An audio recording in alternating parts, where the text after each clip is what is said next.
Dans cette séquence, nous verrons comment utiliser les deux outils de gomme supplémentaires. Vous voyez que ici, dans mon menu, j'ai ma première gomme, mais j'ai également une gomme d'arrière-plan et une gomme magique.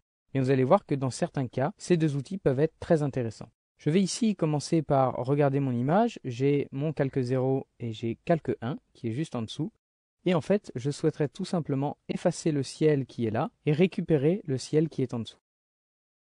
Eh bien, vous allez voir, les deux outils de gomme supplémentaires peuvent être vraiment puissantes dans cette partie-là de notre image. Je vais alors sélectionner ma première gomme d'arrière-plan. J'ai différentes options qui sont en haut, par exemple le diamètre. Vous pouvez aller jouer sur un petit diamètre, mais dans notre cas, on aura plus tendance à jouer sur un diamètre assez élevé. Ensuite, vous avez plusieurs options pour aller chercher la couleur que vous souhaitez supprimer. On va pour l'instant prendre cette option, échantillonnage une fois. Et maintenant, quand vous allez aller en fait dans votre image, vous allez pouvoir afficher une pipette à l'aide de la touche Alt enfoncée. Et vous allez dire, eh bien, c'est cette couleur que je souhaite supprimer.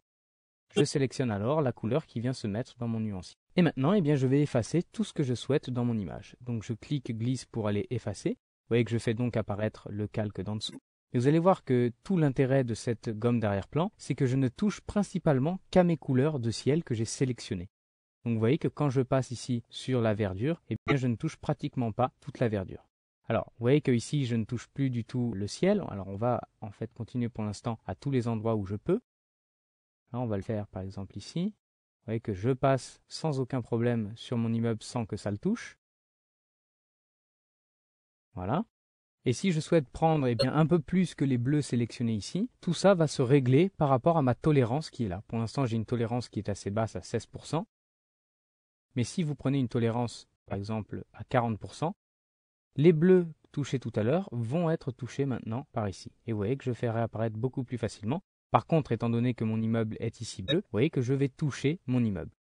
Donc attention à ne pas aller trop loin. CTRL Z pour revenir en arrière. Je vais alors baisser la tolérance. Elle est un petit peu trop forte, 25 ça devrait aller. Et là, je fais réapparaître mon image, juste en dessous, et je ne touche plus à mon immeuble.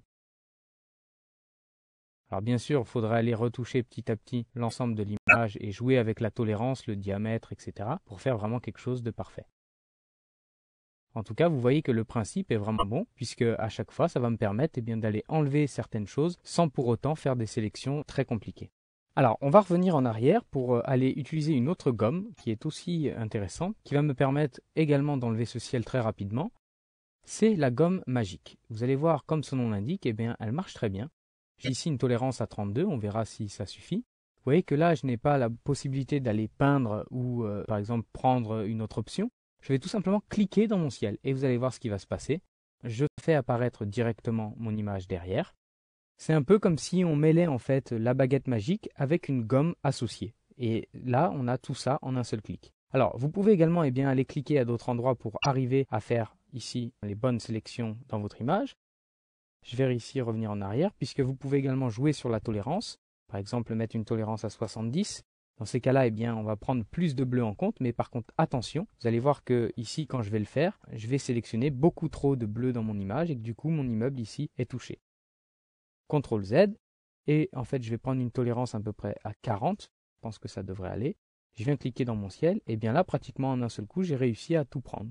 Dans ce cas-là, je peux ajouter cette partie-là, puis cette partie-là, etc., etc. Voilà, on a donc vu un aperçu des capacités de ces deux gommes supplémentaires. Alors bien entendu, c'est pas avec ça qu'on va tout détourer, ce n'est pas le but, mais généralement dans des détourages rapides, ça permet d'arriver à faire des choses très sympathiques très rapidement.